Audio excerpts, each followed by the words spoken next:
Yeah, thank you so much. It's really nice to be here, and thank you to John for the invitation to speak today. So I just want to start off by saying we have like a climate crisis and a nature crisis, and I think in part that stems from the communications crisis that there is. Like, we've had the knowledge for so long, yet it's not being translated into action, so something clearly isn't there. And I really just don't think people understand how far we need to break it down. Like, the circular economy hotspot is happening at the minute, and that's really brilliant, and I've been there with work, and it's brilliant to have like 400 people over from across the world. And I was like writing about it and tweeting about it, and then so many of my friends were messaging me like, what is the circular economy? And like, no one had even explained what that is. So I think even in terms of the language that we use, it's super scientific, super technical, it's really inaccessible for a lot of people. Even words like net zero, which are like commonplace to us, or even like visualizing what carbon is, I think we need to think of more imaginative ways to really communicate. And I guess I see my column in the Belfast Telegraph as a way then to reach a new audience. And we talked again about like who we're speaking to, and I think one of the best pieces of advice that I was given was like to, when you're writing or talking on the radio, to talk as if you're speaking to your friend's mum, because that's usually like, for in my age group, the demographic that you are speaking to and the people who are reading. And like, people, I don't think people buy the Belfast Telegraph to read about climate, but then they'll come across a column maybe that's talking about it. So I always think like, okay, making it accessible, like entry point, and I think that's really, really important. But then thinking about what works, and it's been highlighted a few times this evening in terms of local campaigns and local solutions that people can really identify with. And I think being really like narrow in focus and really specific in your communications is really great. Like in Northern Ireland, when trees were felled along the Lagan towpath, that was like a crazy example where people were so outraged, and that was like really local green space that was so important to the community. And then it was really easy to communicate about that and for people to get on board. And as well, like recently writing about the water sewage in England, like that's gained a lot of traction, people really interested in that because no one wants to swim in dirty rivers.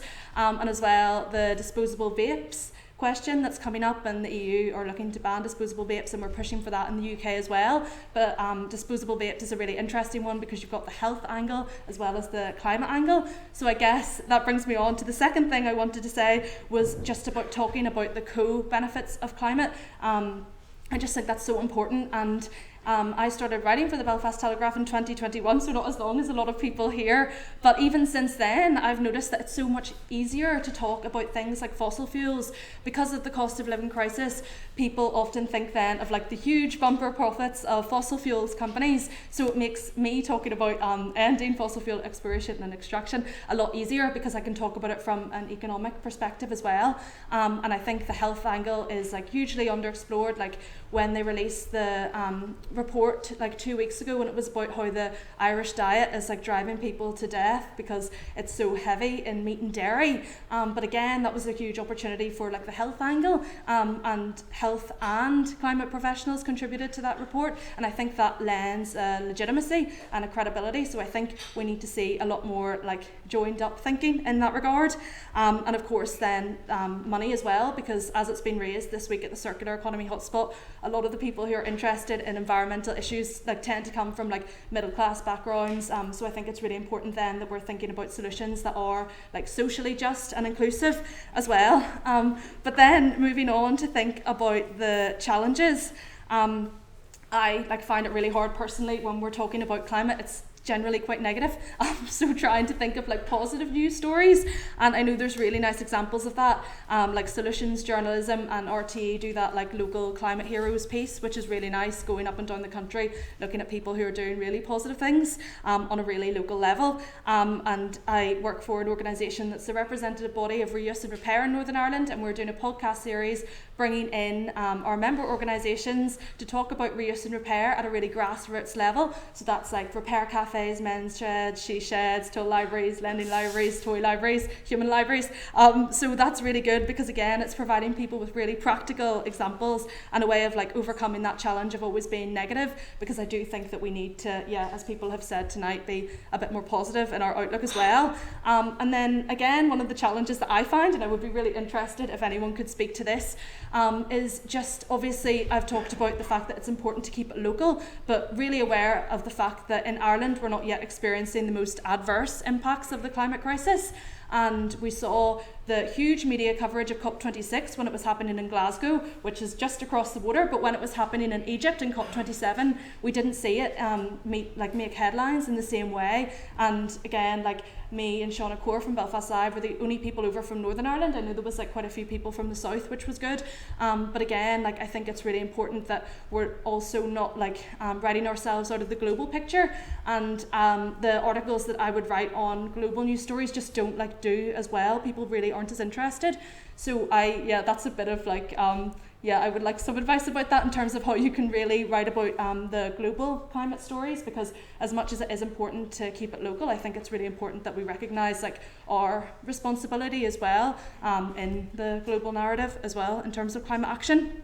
And then Minister Hackett touched on it briefly, again, about the media pitting climate against agriculture. And we saw that in Northern Ireland last year with 2 climate bills going through the Northern Irish Assembly, which is like the most Northern Irish thing ever. So we had the private members bill, which was by the Green Party, Claire Bailey, the former leader of the Green Party, and then the Edwin Putts bill, which was deemed like the bill for the farmers. And that really wasn't very helpful, because then that created this sort of sense of opposition, and people became further entrenched in their views. It was very polarising, and I'm often asked when there's a Just Stop Oil campaign or something to go on to the radio and talk about it, and then you're put against maybe someone with opposing views, say a DUP minister or someone from the Ulster Farmers Union, and I really don't think that that's productive. I think it's really healthy to engage in conversations with people who have opposing views, but I think it's very much how you frame the debate in a considered way. And talking again, someone raised about the outcome and what you want, and I think that's really important, because I don't think that those kind of conversations do progress people, because people just become more entrenched, and that's the nature of radio, and it becomes a bit like a boxing match. And I would much prefer, for example, to have a conversation about banning disposable vapes and to have someone from the vaping industry, a health expert and an environmentalist. I just think that will be a lot more productive personally, but people might disagree with that. And then finally, just to touch on modes of communication, because obviously we're all writing or speaking, and Caroline, the Lord Mayor, talked about storytelling, and I think that's obviously really powerful. Obviously Irish mythology, we have a huge heritage of storytelling, and I think really maximising on that. Podcasts, radio, video. I don't know if anyone else saw A Note for Nature, which was a really beautiful documentary about biodiversity loss across the island. And when I went to the screening, the director afterwards on a panel said they were going to put it in the science fiction kind of genre, like a David Attenborough thing, but they made the strategic decision to make it like a cultural piece, because they wanted to incorporate music, and that was again a way of reaching new audiences. So I thought that was really powerful, and again a different way of communicating the message around biodiversity loss. And you had a lot of poetry and song and music in that, which was really beautiful. And finally, environmental murals. That's something that we've been working on in Northern Ireland. Obviously murals in Northern Ireland kind of communicate politics and sort of mark territory in a way. So our environmental murals are a way of showing that we belong to one earth, kind of towards that sort of environmental peace building, looking at what unites us more than what divides us. So we had really subtle messaging, so it's not in your face. You maybe wouldn't know it's about the climate crisis. We had a mural of a curlew, a bird that's going extinct in Ireland, pictures of bees and biodiversity and butterflies, and a mural of an ice rink looking at tipping points and stuff. And I think again, you never really know who's touched by that, and the way that maybe resonates with people, you'll never know, but I guess you hope. And that is just the note that I want to conclude on. I guess that ultimately my key message would be that communications should be about the co-creation of hope, and should be driven by hope rather than fear.